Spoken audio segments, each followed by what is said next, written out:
Hello and welcome to a very special edition of the Alexandra Wenman Show. It's my absolute honor and pleasure to introduce you guys to visionary artist, author, healer. I mean, she's a, a wealth of knowledge on all things. Kim McElroy, thank you so much for joining me, lovely. First of all, I've got your beautiful Council of Horses Oracle deck here, and I'd love to kick off and talk about, first of all, this project and the artworks that you've created for this project. Can you tell us a little bit about how this one came about? Absolutely. So happy to be here. Thank you so much for the welcome and to all of you watching. So this has been a milestone in my career of almost 30 years now, almost 40 years. I keep having to do the math, but I started in 1987 at the age of 21 doing my art. So always horses were, part of my soul, and I wanted to be a horse. So, I couldn't manifest that. So I had to let them come through me and in some way other people could recognize and feel and heal. And so, yeah, this project has been a dream come true. It was a collaboration with Sandra Wallen. We co-wrote it and co-created it, and it's been an amazing journey because I had a vision and working with the council of like asking for what can manifest, what can I bring to this work with horses, and how can we um, how can we get the consciousness of horses into the hands of people who maybe not know they're drawn to horses or why horses are so intriguing to them. A lot of people are drawn to horses, but they don't know why. They think, well, if I'm not going to ride them, why would I have horses in my life or even encounter horses in my life? And 100 years ago, horses were in all of our lives. They were what carried us, just in our cultures and our daily needs, our groceries, our and taking us across continents to find new places to live. I mean, they were what developed humankind, and so anyway, the vision was of these beloved beings as a council watching over us and helping us. And I had done a previous deck with Linda Kohanoff, the author of The Tao of Equus and some other amazing books. And she and I co-created in 2007 a card deck called Way of the Horse, Equine Archetypes for Self-Discovery. And so that was my introduction to the concept of, working with horses in a card deck. And that was so beautiful, but a lot of it used existing work that I had done. And this project was so exciting because I really, from the beginning, wanted to create new art for this project and to bring forth these guides that were coming to us as healers that were showing up, both the archetypes that are familiar with us, like Pegasus and unicorns, and some that are a little unfamiliar to people, like Kelpies and Longma, but also some new Got the beings Brumbies in and the here. Brumbies. My little Aussie in me was happy to see the Brumbies. Absolutely. Yeah. Well, it's so you have such a beautiful connection with horse as a spirit, as a totem, and them as, individual beings. I do wonder if you have been a horse in another lifetime. You're obviously very, very connected to them and their mission. Yes. And I want to really dive into in your opinion or in your experience, what are horses here to teach us on this earth? I mean, obviously, like you said, that we've put them to work and they've had a really practical purpose, but we know that they are so spiritual, so sensitive, and so connected. Yeah, and what's amazing about horses to me, I mean, I've always asked that question, like, what is it that they're here for, and why would they help us? Because, we haven't necessarily been the kindest of stewards to their kind.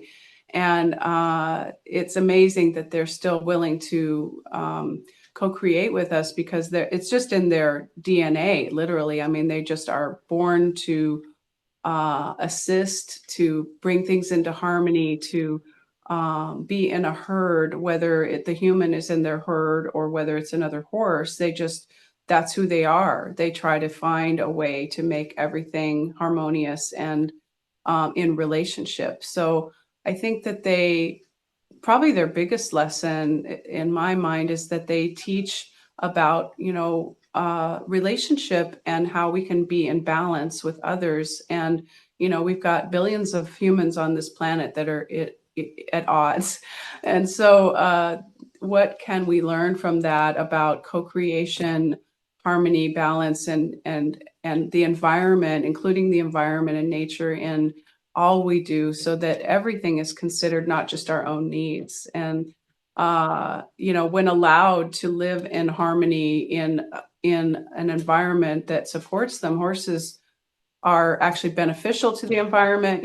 There's just like with the Brumbies or the wild horses, we're sort of, the governments are at war with our wild horses about the land that they use and whether they're indigenous to the land and all those things. And it's so sad because they actually benefit the land that they're upon if they're allowed to. But, it's just all about relationship. And the thing that fascinated me, especially like one of the cards in the card deck is called Equus Caverna, which is the cave horses. And the cave horses are depicting, what was so interesting when I researched it was, there's theories about whether the people of that time were the cave painters. They weren't painting. They've really proven now. They really believe that they weren't painting prey. They weren't painting the animals they were hunting.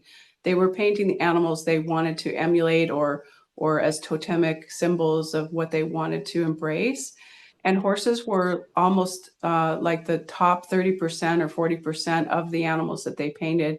And they never found bones of horses around, those caves. So they weren't hunting them. They were, way before domestication. They were fascinated by horses. And the horses, I believe, at the time were, co-creating with them, even at that time, wanting to be a part of. So there's some draw between humanity and horses, and it's so fascinating to me. Way before we rode them or did anything with them to tame the earth. So I think we need to go back to that that reality. I agree. I feel like we're reforging a lot of our spiritual connections with all of the animals really, and understanding that they're far more intelligent and in many respects almost superior to us in many ways. Yes. Um, can we go back to how it all started for you? How did your fascination in this life with horses begin? Yeah, so from childhood, I didn't have much exposure to horses. I lived in a suburban home and we didn't have horses around. But I do believe that some of us are just born with that love, and mostly women in our culture. But it's just you're born with it. And I definitely, my mother fortunately kept my childhood drawing. She saw at an early age that I was artistically inclined, and so I think she really wanted to keep and record that. And some of my earliest drawings were definitely horses. Like the first recognizable thing was a horse and a little girl actually. And so I do believe that I came in with this purpose, and I was able to pursue it throughout my childhood. And then around the age of 8, I was able to finally, all my pleading and begging to be with horses resulted in my parents finally signing me up for riding lessons. But right from the get-go, I didn't know what I wanted until I got to the experience. But the typical riding experience was not all that intuitive to me. I was like, well, I don't really want to kick the horse or pull it or tell it what to do. I just want to be with them. And in fact, my dad tells the story of how when I was young, we went on a trail ride and he looked away for 1 second and we were at like a little river. And I had gotten off the horse and I was offering it a drink of water and a piece of grass. And he was like, "Oh my God, is the horse going to bolt? What do I do?" And all I could think about was, I want to feed it. I want to take care of it. my God, I love it. And so I wanted to be a horse. Like I literally ran around on my hands and knees. I don't know if other kids actually did the hands and knees. I've talked to other girls that say they were the horse. Some I've talked to other women and they say, well, I was the rider. Like I would pretend I was riding a horse. Some of us were the horse, and I was on my hands and knees being the horse. So I was at whatever age that would be. It wasn't like toddler. It was more like, 5 or 6 probably. Because I remember getting rug burns on my knees. You persevered And with that. yeah, I prided myself on being able to whinny really well, and I was mostly playing by myself, so I didn't have to. It was my way of being the empowered. I was always the wild horse too. Like some girls will play horse and they'll be dressage, or they'll be the rider or whatever, or there'll be a dressage horse. And I was definitely the wild horse who couldn't be tamed. So it's really interesting to look back at that, and then that showed up in my art, like always about horses. It wasn't about riding horses, and so then I actually, because I wasn't a rider, I didn't really have a way to manifest that love of horses in my life. It didn't make sense to own a horse, even though it was in the back of my mind. So they showed up in my art. So it was definitely, that I wanted to experience myself through the horse, and the art became the vehicle for that. And then I discovered very quickly that people responded to my art and that they liked what I did, and that I could receive love and support from others, strangers, who would see something I created and go, oh my gosh, that just means so much to me. And I'd be like, wow, this is really a nice way to relate. Why would I relate anywhere any other ways? So You that's have a how it all evolved. really beautiful way of drawing and painting the essence and the spirit of the horse, don't you? And I think I was reading that you discovered that in the way that you were sketching. Can you talk to us a little bit about how you discovered that ability? Yeah, I always had a spiritual sense about life. I grew up with a sense of, not other things, like especially animals, or nature. They didn't feel like other to me. They felt like part of me. And even my early drawings were very shamanic in nature. Like they would show half a woman's face and half a unicorn, like blended together or whatever, even as, like a 10-year-old. And so, as I went through high school and still was doing my art, and then I discovered, wanting to pursue an art career, and my parents supported me in that. So I was in college and doing, what college students do, studying how to do different types of art and all the things I didn't want to do, like perspective and, all the left brain kind of stuff that I had to figure out, but how to draw, and in a scientific way more.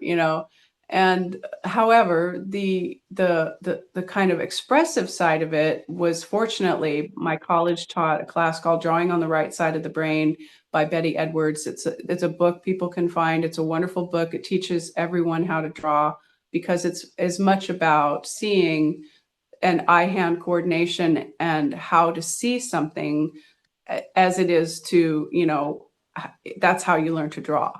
And so one of the techniques in that book was called gesture drawing, which was, you would have a model pose, and instead of like a still life where they're sitting there for half an hour, they would only hold the pose for 10 seconds or not even. So I got skilled at being able to draw the energy of a pose.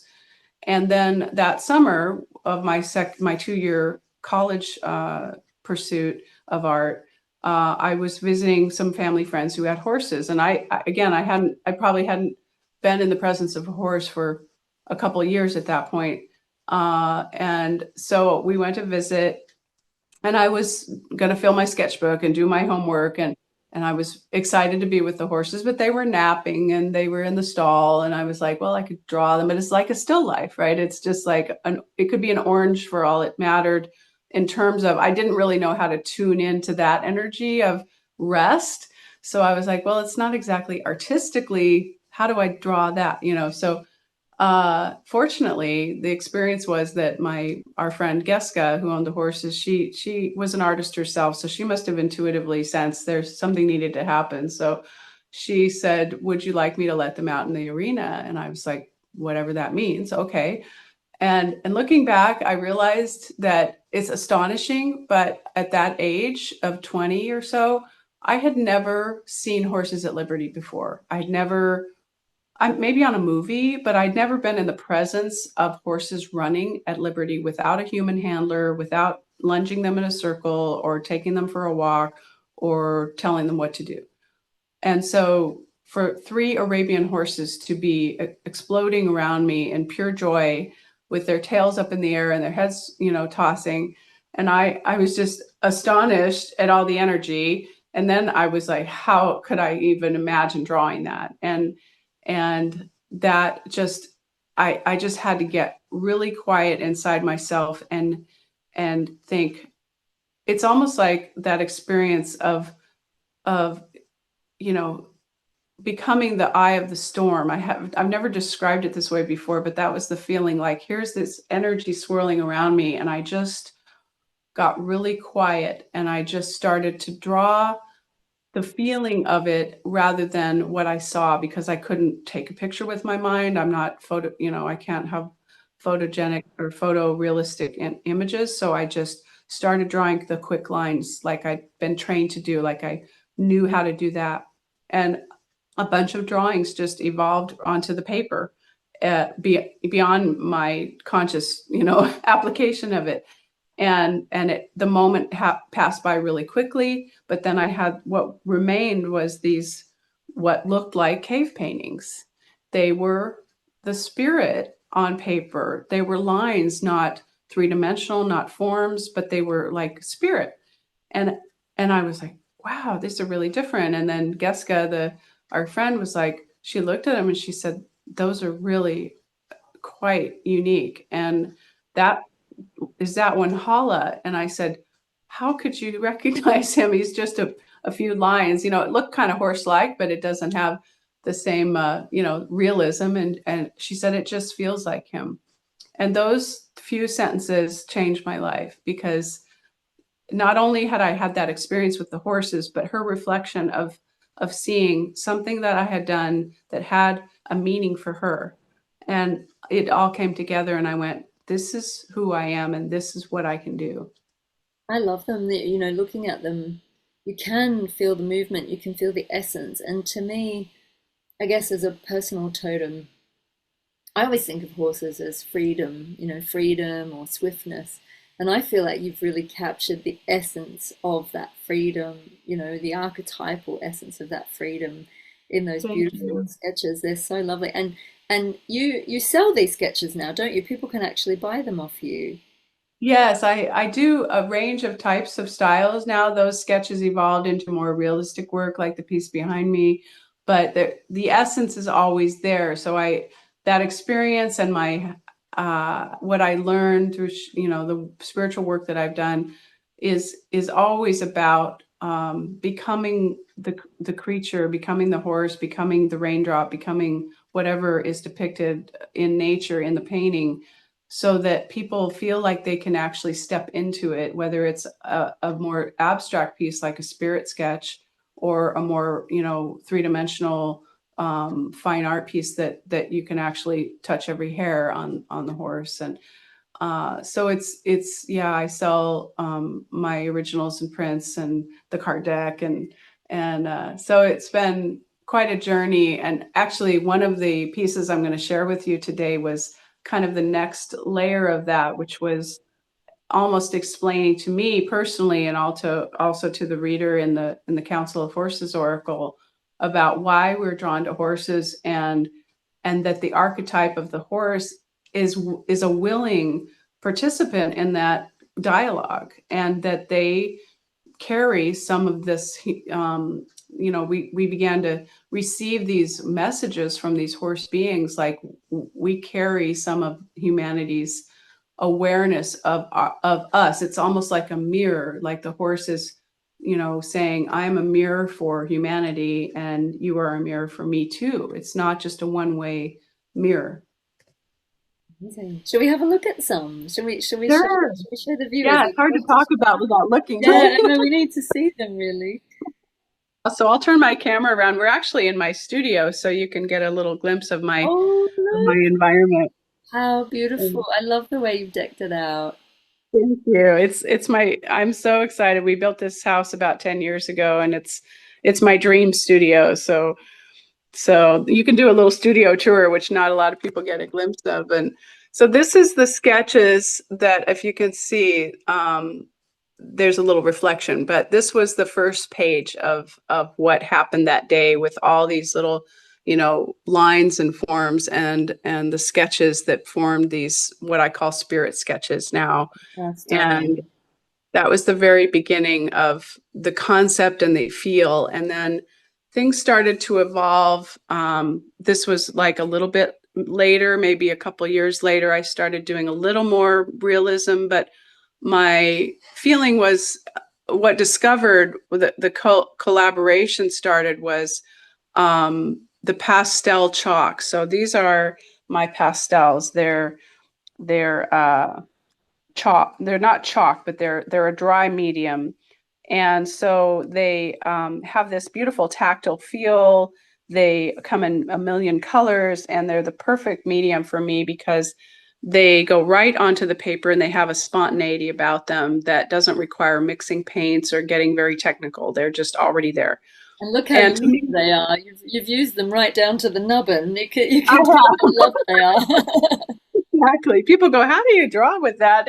And it doesn't have a sharp point, like to get a sharp point, you have to break them again in order to get a sharp edge, and that only lasts a few strokes. So, but I'm so used to using them, and then that evolved more and more into the realism. So this is Avenger with a lot of reflection, but this was when I was about 21. I had a transformative experience meeting this stallion. So he truly infused my art with a whole new level of understanding.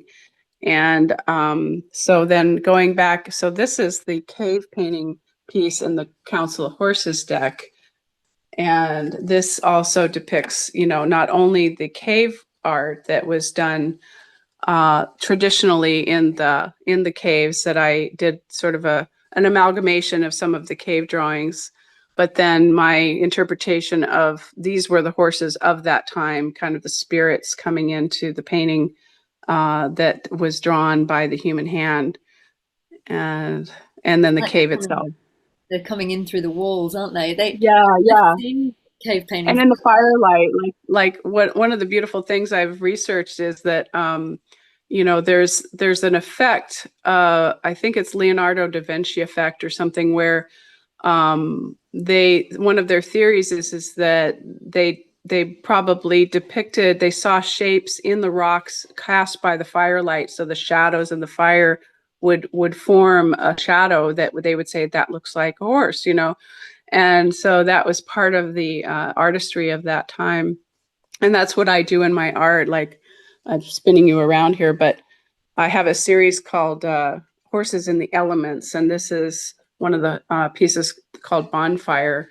And there's actually seven horses in this fire piece. They're all blended into the flames. And you can see the center horse is in the center and he's rearing with his legs up. And then there's like a horse here and a horse down there and a horse over there, and they're all blended in. And this series actually is depicting what I see in the elements. So I drew the flames first, and then I found the horses in the painting. I didn't plan them. I just found where they were residing already. Or I'll do a waterfall or a wave where I find horses in the wave. So that's really magical. And so one of the piece I was describing with the co-creative aspect of horses and humanity is this one that's in the card deck called Mythic Horse. Wow. And this one is it was such an epiphany for me because uh, it was like explaining to me again why horses, why are we drawn to horses and what is our relationship with them through time. And on his body, there are images of languages, ancient languages, of Sanskrit and Chinese and Tamir. I think it's called Tamil. It's an Indian language, and all these Greek, all these ancient cultures that were built around the horse. And what we learned was that there was an ancient form of divination called hippomancy, and that probably preceding some of these other forms of divination, that they would actually, put sticks on the ground, and as the horses walked over them, that was like doing a rune reading. Like the horse's movements would determine the outcome of that question. So there's been a lot of horse inspired sacred practices that we've forgotten. Didn't And even of know course, about that one. I know about obviously right. geomancy and all the other ones, Yeah. bibliomancy. You'd never hear about that one. No, it was just a happy accident that we ran across that in the research. So it was just another confirmation that it was time to revive this ancient form of communication and with horses. And it's so fun because I had an experience myself where trying to turn my camera around there, right? Thank you Uh, for that tour. That was magical. That was yeah, so, what a treat. it's so fun to share with your viewers and listeners because it's just, you can't really experience it even on a card deck. They're just, beautiful little 3x5 cards, but they get a little bit lost when the originals are 20 by 30 or something. But I Vibrancy of it, I've pulled up, where is she? I just pulled up that Mythic Horse one. Now I've lost her again. But yeah, you kind of seeing her in the card, she's magnificent, but seeing her on the original, like breathtaking. Just thank you. Yeah, they have a source of light about them too that comes across when they're really the size they should be seen. And but I just met a client actually recently, and I had done a portrait of her horse, and I realized, I asked her, I said, have you seen my art any bigger than on your phone or, a book size? And she said, no. And I said, that's really interesting. And I'm glad that it comes across because, I come from an earlier time when we didn't have the internet and we didn't have, everything was printed, right, on paper. So you held it in your hand, whether it was a greeting card or, a book. And now the digital era is here. And I'm glad that people can see such beautiful things on their device, but it still misses a bit of the translation. yeah, I love seeing art in a gallery or, it's meant to be on a wall. It's meant to be up close, isn't it? And you're meant to be able to kind of lose yourself in it and breathe it in Yeah, and exactly. live it. Yeah. Yeah, Yeah. amazing. So I'd love to know, like, my goosebumps are absolutely going. So can you talk to us about like the consciousness of the Council of Horses and how you first kind of connected with the council?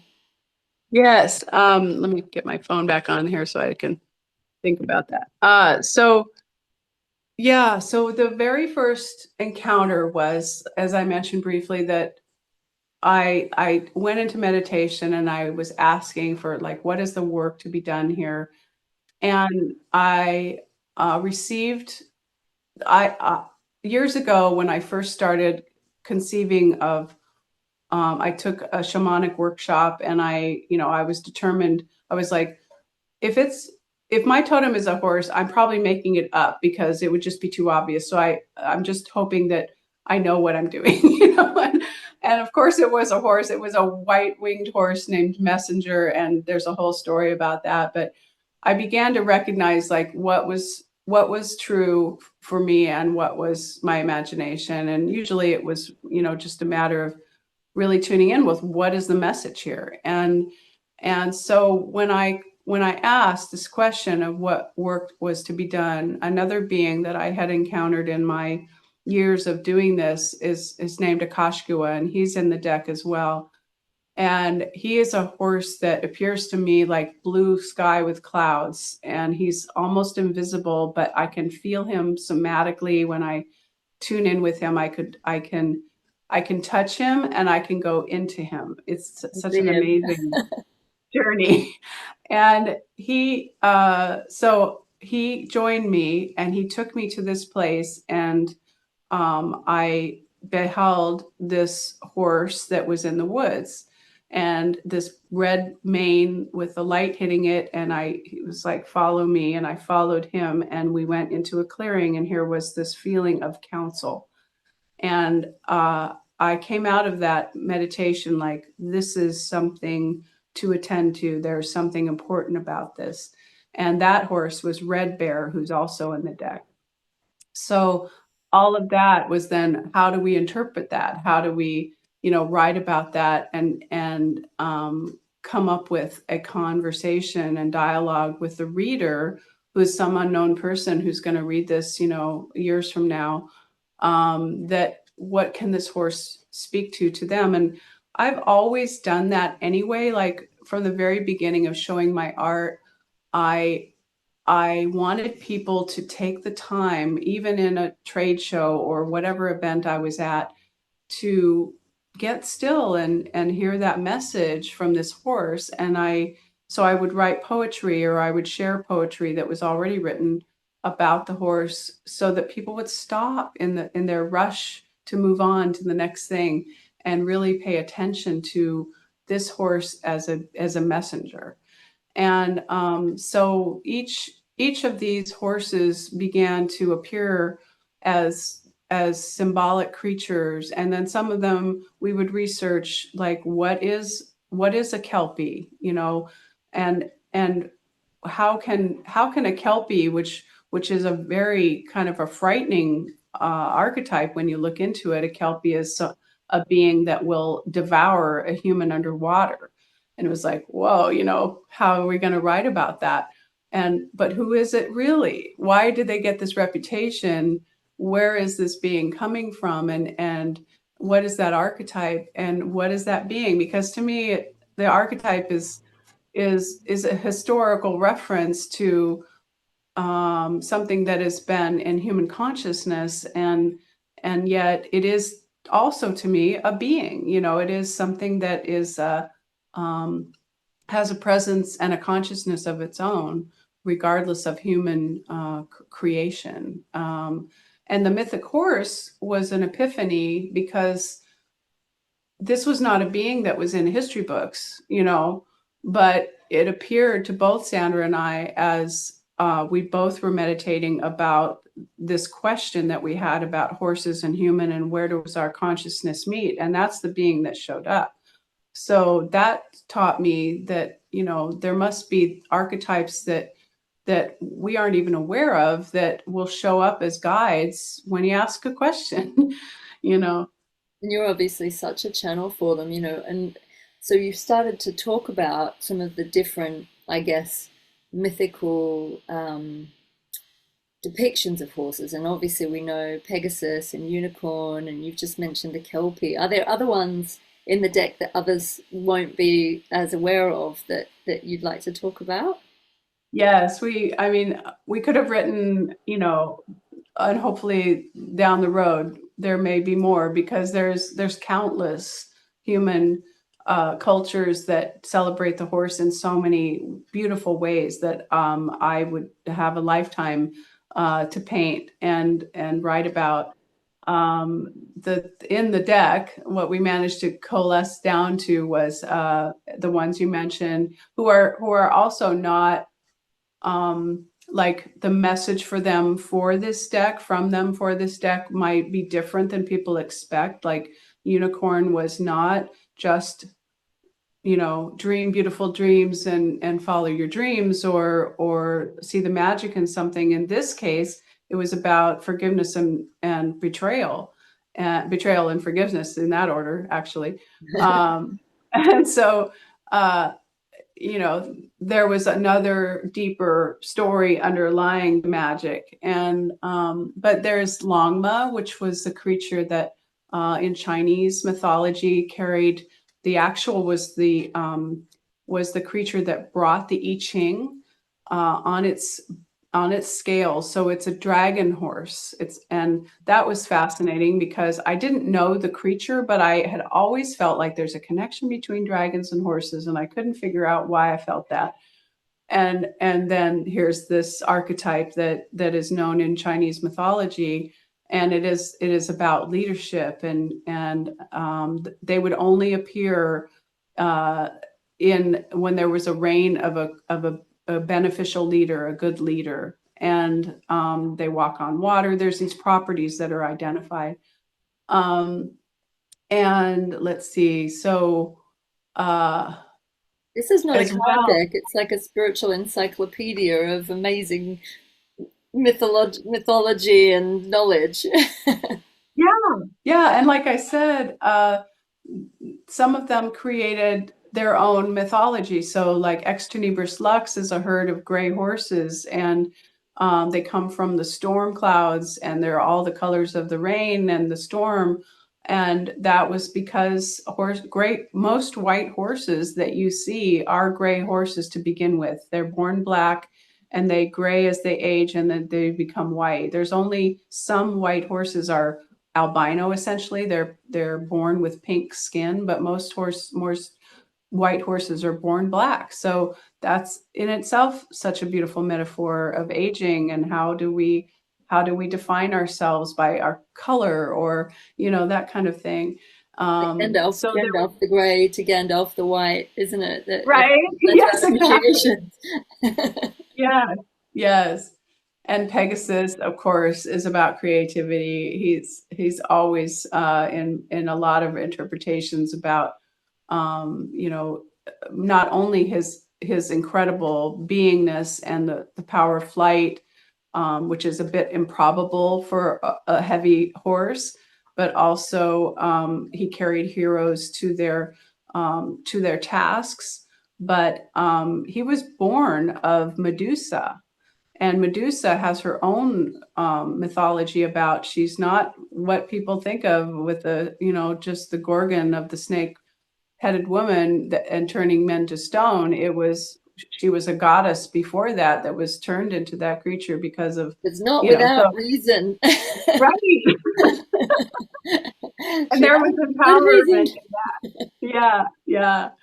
I love how we're Um, reclaiming all the old mythologies, and we're reclaiming her story as well, like all of, those of us. And I think you've even got a card in here, the Forgotten Ones, um, yes. somewhere in here. And, that even just looking at that, I don't know if that's the message in the card, but it just makes me think of, all of the kind of glossing over as humanity's gone so into our logical brain and our practical life and disconnected for eons from our divinity and our spirit and that of all the beautiful miracles around us, the horses, which are that. It's like this reminder, that look, open your eyes, see there's more depth here, there's something else here to discover behind all of it. Yeah. Yes. And what we also were very conscious of and wanted to bring forth was that this isn't just a deck of the past or of archetypes that humanity has recognized, but our everyday incredible sacred horses who are sharing our lives, those that are, you drive by on the road, or are helping a child learn to walk, or all the beings in service to humankind in our cultures, and the wild ones that are still here on the planet, or are our own horses that we are here to acknowledge as sacred beings, as well as all of nature. And so some of the stories are about our own horses and their journey here, and what they had to teach, have and had taught and continue to teach in spirit. And uh, also, like the forgotten ones, the horses that are relegated because of them being unrideable or unusable by society, to are left behind, or are go down the road of no return. And recognizing how we use things, and any kind of animal being that is used for entertainment, or, you know, dogs and cats. It could be anything, but how those beings have so much to give and have such worth, and the people that are left behind that feel the same way, you know, the cultures, or the indigenous people, who have struggled with that. So it's been such an amazing journey, and it was years in the making. It was a big project, and the actual manifestation of finding wonderful inner traditions who finally gave us a beautiful way to get this out into the world. And we were so excited because so many people, so many of the other publishers we approached were so convinced that horses are a niche market and that they're only about equestrians. And it's like, no, it's not about riding. You know, horses touch people whether they're a culture that's ever had them in their lives before or not. And we have, of course, like life is changing so rapidly, and now we've got such a beautiful rise of equine healing going on, and that's becoming so prevalent. So I think it's more and more there's space for it. It's such contrast to where we've been in terms of our perspective of all animals, but horses as well. And I remember when I was a child, my granddad used to be a jockey. And so my mom's side of the family, they all grew up around horse racing and betting and, you know, that whole thing. And we didn't, we'd moved to another town, and we were more beach going folk. But we did have a horse that we got with our house, and he was never broken in. So we just used to go down, visit him. Dad would groom him and feed him, but he was not rideable. And Uh-huh. in the end, we ended up giving him, I think, to some people up the road. But Evan was just like one of the family dogs. He was just like our the dude horse that would hang in the A paddock, and companion. yeah, we Yeah. would just hang out with him. And he was a beautiful being, really beautiful being. So I grew up really around the unrideable horse, and to me, it was just about being around him. But I love Hmm. your artwork because my granddad used to sketch as well, and he was absolutely prolific and he was fantastic at it. And he would always draw horses whenever we'd go to Wow. casino to see him. So I love it. Your Uh-huh. sketches just really, when I saw them, took me back because he'd just sit there and he'd just draw it from memory. Like he'd draw it from memory. He had this beautiful white horse called Twinkle, and Twinkle was the one we'd always get to ride as kids, but Twinkle was pretty mischievous. Twinkle was a unicorn, I think. Yeah, it was really cute. So amazing. Yes. And can you tell us, because you did for a while have your own sanctuary, didn't you? I did. We were for over 20 years. We came to this farm because of my mare Dharma, who is a ex racehorse who I I fell in love with, love at first breath, I call it, because horses greet each other nose to nose by breath. And she raised her nose to mine and greeted me like, "You're my soulmate." And I burst into tears the moment I met her, and just knew she was my sister. And so she was, you know, the horse that couldn't be ridden. She had been a racehorse, but been injured as a racehorse. So she was ultra sensitive and ultra, her nervous system was already in compromise from that lifestyle and her early trauma. So it was a challenge to, as a novice horse person, to know what to do with her. And all I could think of was, I have to give her a place where she can be as free as possible within the confines of domesticity. And so we found this incredible 8-acre farm in Kingston, Washington. And very shortly after finding any kind of land, you know, most people will say, you're approached very quickly by people who say, "I have a horse that, you know, is lame and blind and whatever." And that's what happened. We started taking in rescues, and with all of our heart. And they took many species forms of llamas and goats and pot-bellied pigs and dogs and cats. And all at once, within about 4 years, we had, by the fourth year, we had 21 animals. So Oh it was, wow. I bet you were it was, busy. it was astonishing. And with all the total, you know, learning curve of how to take care of these different species, how to feed them, and how to handle them, how they live together, and they all live together, which was wonderful.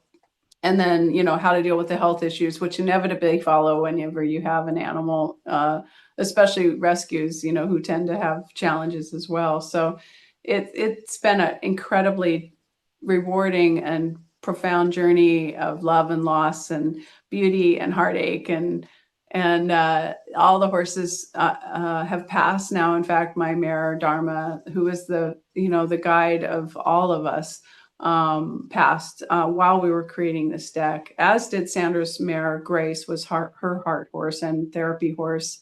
So it just felt like a closing of that chapter of the physical, beautiful relationship of caretaking, and then going on into the spiritual, relationship and how to continue. That's the dialogue I go through with all of my clients, so many of whom have lost their horses, and they come to me for portraits because they're absent that tangibility of how do we stay connected, and the art allows them to receive that ongoing relationship, which they have already. But as humans, we tend to need that confirmation, that something to behold, something to tune into and see and feel and touch in our hearts. So it's been an amazing journey for me, having done that for so many people over the years with my art. And then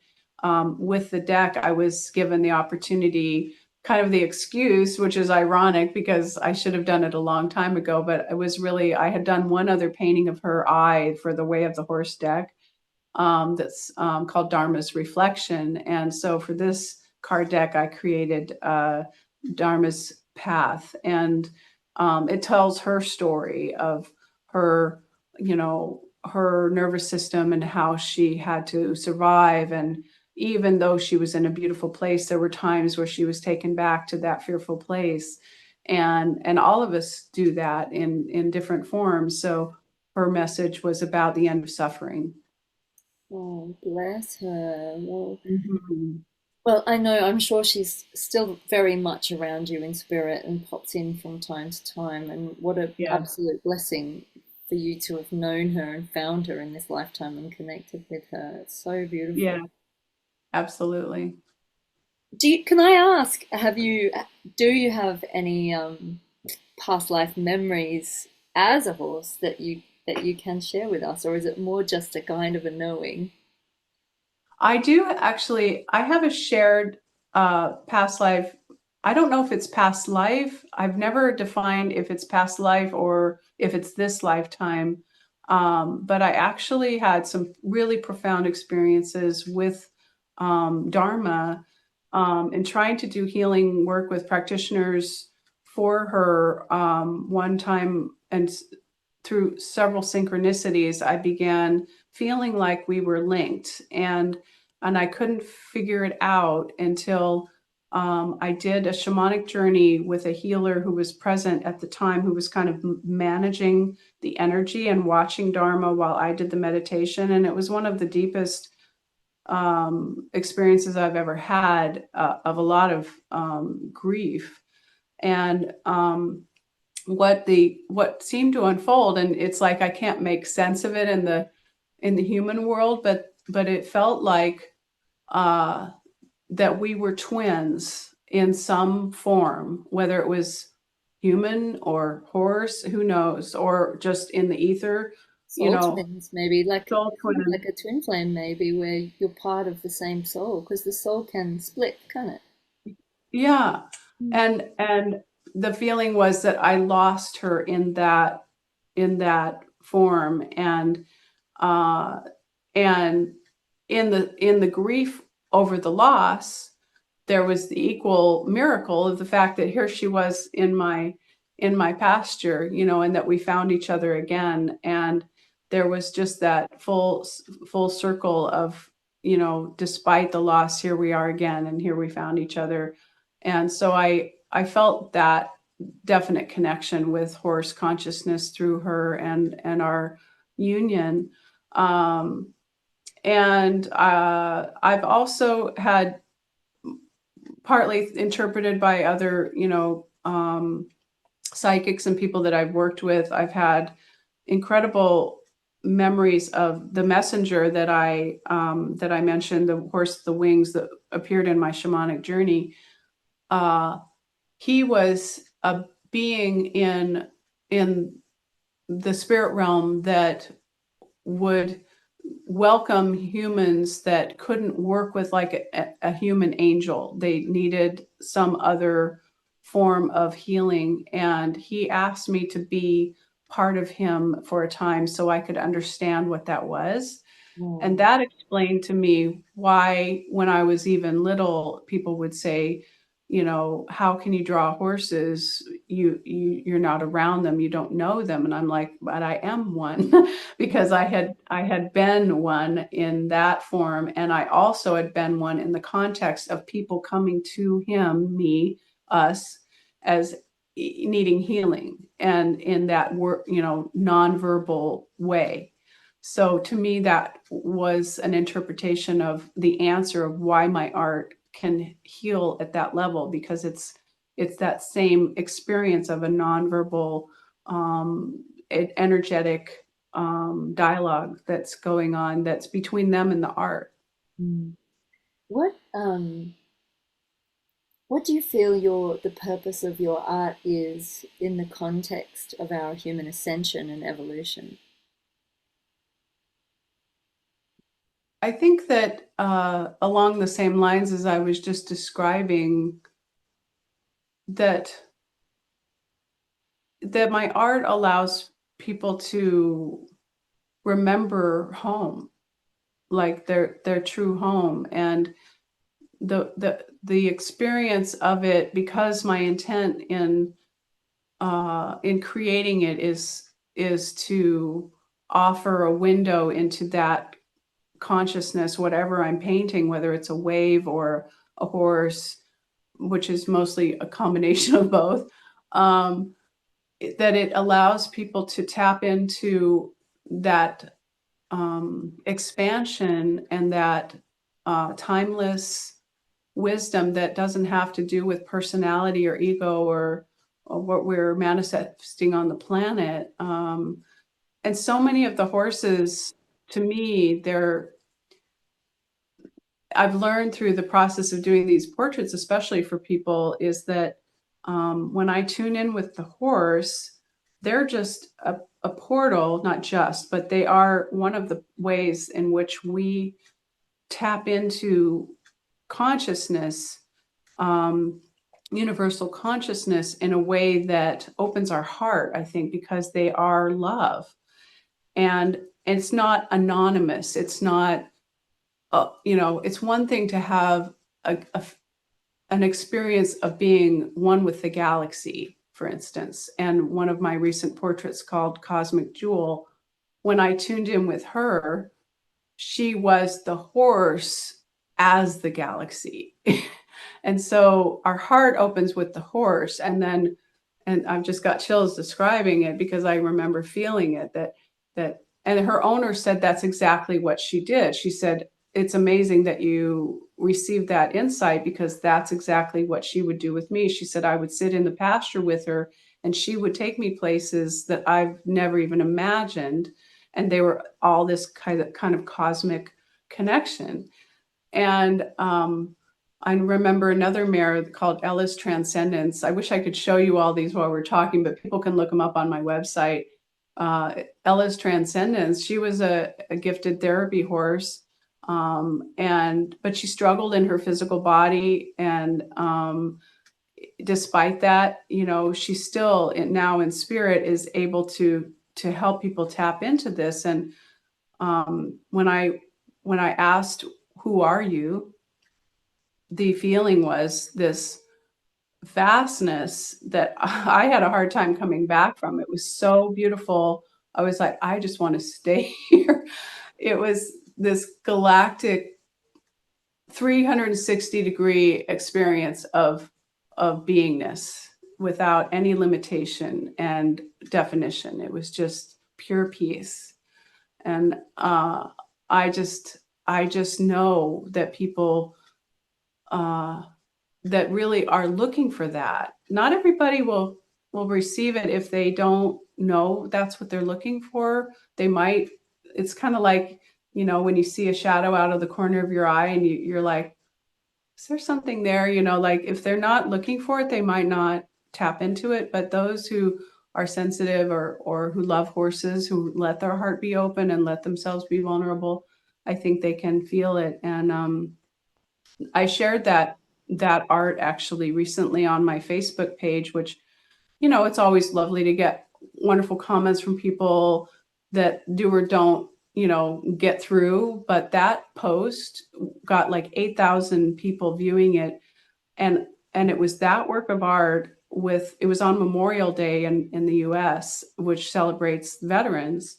And I was thinking about veterans from a horse perspective and how so many horses, countless millions, were, you know, destroyed in world wars and all of their service to humankind. And sometimes even after their service to humankind, they were never acknowledged or they were destroyed. So there's so much we owe them. And I brought forward that with a poem that I found in a South African memorial to the horse in service. And I brought it to people's attention about honoring the horse, and people so resonated with it. It was so lovely. And that art carried all of that awareness up into that peaceful place, you know, of how do we reconcile that? So it's, yeah, I could go on and on. It's my favorite subject.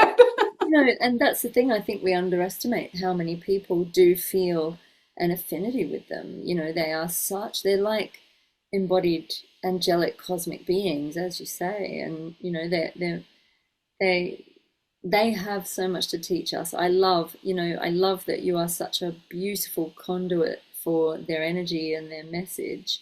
And thank you so much because you've taught me so much tonight, and I'm sure our viewers, you know, you have such a beautiful, very different, very heartfelt, very deep message to share about them, and such a lovely understanding of them, Kim. I wonder if would you do us the honor of pulling a card, or can I pull a card and you talk to us about it from your deck? Absolutely. Yes, please. Okay, should I? Let's ask our what us and the viewers need to know at this time.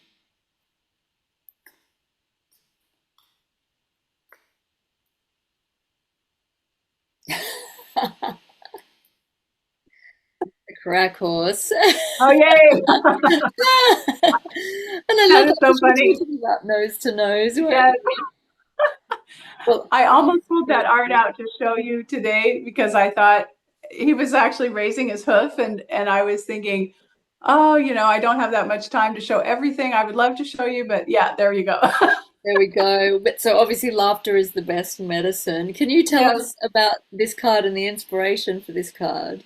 Yeah, yeah. So I will admit that I don't do very many humorous works of art. So it was a bit of a challenge to figure out how this should be. And Sandra is very well schooled in the art of crack, which is an Irish term that doesn't really have a definition, but it's all about great conversation, great good times, and not taking life too seriously. And we can get all into all these spiritual realms and talk about the galaxy and, you know, like that. And he comes along and says, excuse me, Have a we're good also crack. here on planet Earth. Yeah, And the so being art so serious. actually, yeah, the art came from my inspiration. I was looking for how to depict that. You know, could have gone any number of ways, but thankfully, I just literally ran across an Instagram post by a woman who had posted. It was her dog uh, uh, posts about her dog and her horse. And she filmed it where the horse, you know, the dog would had this way of greeting this horse where she would jump up and lick the horse's face and like give me a hug. And so she filmed it from that perspective. And when I saw that, I was just like, oh my God, that's it. And so I wrote her and I said, I would love to paint her for, you know, my deck.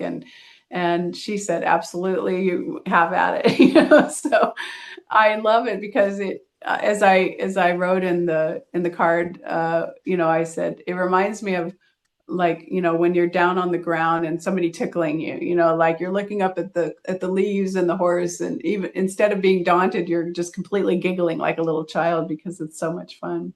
It's so perfect. It's so perfect for right now on the planet too, because we need Uh-huh. the reminder to connect with our joy. And oh, look, and then here's Dharma. I just got to show her Yeah, the end of yeah, suffering. What a beautiful two messages. It's like we all need to hear this, don't we? right. Yes, absolutely. Mm. And sometimes the only way the end of suffering happens is through the laughter first. Like we often think that we have to let go of the pain in order to feel joy, but sometimes we just have to feel the joy, and then we can let go of the pain. Like the Yeah. cosmic joke, isn't it? The Right. when it's things are, so far out there, you have to laugh or you'll cry, and Hmm. you just the ridiculousness of how ridiculous it is, how yeah. And then I've just pulled him again. I love it. Okay, we get the message, universe. And then I got the wonder card as well. So the wonder, the joy, the remembrance, time to. And I do think for those of us at the moment on this planet that have the luxury of being able to connect with our joy, we owe it to everybody else to do just that. I think we can ripple it out. Don't feel guilty. I often say don't feel guilty or don't feel ashamed of being in a place of peace or a space of joy when there is so much suffering on this planet. Those of us that can hold that high vibration, we can do it with intention. We can do it as an act of service, um, Right. and not, And also, what comes to me is the idea of not letting it rub off on our children. Like ours, I don't have children, but I could just imagine that children that are being raised in this time, to not let them uh, uh, not bypass their childlike qualities and their joy, not technology or the seriousness of our situation or the climate, or I remember uh, years ago I did some event, and they were focusing a lot on environmental things, and I even looked back at some of my early drawings where I was drawing like I must have been had the same kind of curriculum. There was some exposure to pollution or whatever was going on, and so I was drawing like a dead seal or something like that. And it's like, wow, what a burden to be exposed to that too much at too young an age. Like let us be innocent for a while of that. And I think horses, again, I come right back to horses. Like horses can help us be that way. and they're an excellent, excellent reminder. An excellent reminder. I'm going to hold up. I just want to hold up the box so that people can see it again. And Kim, can you share with us your website and how people can get hold of you and your deck and your beautiful paintings and everything that you're doing? Yeah. Absolutely. Please. Thank you. My website is spiritofhorse.com. And that also links to my shop, spiritofhorse.com, which is my prints and originals. And then I have also an e-cards website, which is kind of it's a technique that maybe not as many people are familiar with, but where you can actually compose a little movie card with your own personal greeting. And that's spiritofhorsecards.com. And people tell me they just love those because they get to watch them themselves like a little miniature hit of good vibration, and then send it out. And you can tell when somebody's opened it, which is nice too. Like our technology doesn't often let us know when somebody's read our email or whatever. So it works beautifully that way. And the card deck is available through me signed, or the publisher. It's available worldwide through, all of the booksellers. So we're so honored and thrilled that we just received some critical acclaim. We're hoping that it will receive, and those of you, I don't know when this post will go out, but by July 5th, we'll be voting for the Carta Awards, which is the Tabi. Oh, I'll try and Yeah. get it up before then, and I'll stick the links below. You must send me all the links. Great. Okay, wonderful. It's an organization of tarot, international tarot cartomancy awards, and it's so exciting to get that recognition from other creators and people in that realm, because it is being new authors in that genre. It's so exciting to be co-authoring a book that's been receiving such awards. So we're in the top Totally. 10. It's very, very niche. There's so many decks on the market at the moment, and this is so unique. Like, I don't think I've seen another deck around horses, and certainly not the Council of Horses, not in the way that you've done it. And so I think Right. it's really special. It is one of a kind, and Thank you. yeah. So get voting, everybody. I'm going to try and get them. Thank you. I so appreciate it. And yeah, and the one of the unique things about the deck, which I forgot to point out, we didn't actually read anything from the deck, but it's written in the first person of the horse, so it's totally from the horse to you, your own private session with that horse and those horses. And so it was written that way intentionally, and their guidance to us was, this is how it needs to be come out, because it's not just an archetypal energy, it's a very personal one. So we're honored that they chose to manifest through us. Beautiful. I love it. I love it. I'm going to go play with the deck some more. Yay! Yeah. Oh, and I want to point out too that that the other amazing thing is that people who do have horses, these cards are amazing when you do card readings with your horse Well, and for get the your horse horse, to because choose them. yes, it's Yeah. so cool. There's a podcast I've done with Reinforce the Horse, and Alyssa is just so delightful. And her horse Willow will pick the cards, and she did a little TikTok video where she shows a great view of the bottom, like you're looking at the cards and her horse picks. She'll like put out 5 cards, and the horse picks the card, and then she'll put out 3 cards. The horse picks the card. It's so cool, and it's so amazing. Like she says, every single time she feels like the horses have a whole different demeanor when she pulls out the deck, when they choose the cards, and every time it's so right on for them or for her or whatever it is. So that's just icing on the cake. I can't even get so excited about that. So my husband's niece is massively into horses, and she's training to work with them and all kinds of things. So I think your deck might have to be a gift for her as well. Yes, it just gives us that other layer of knowing that the horses want us to know about and for and with, and see them in a new light. I mean, we wrote the deck not only in the first person, but each card has a message for the horse, because even though we didn't know if people that were reading it have horses in their life, they can think of that for horse kind, of the horse consciousness and the well-being of horses and other living beings on our planet. So yeah, thank you Yeah. for the opportunity to spread the ripple. Oh, it's been so stunning, and honestly, we're so honored that you gave us the tour of your studio. It's not often people get to have a bird's eye view into an artist's studio, so that was super special. Thank you so much, honey. And Thank you.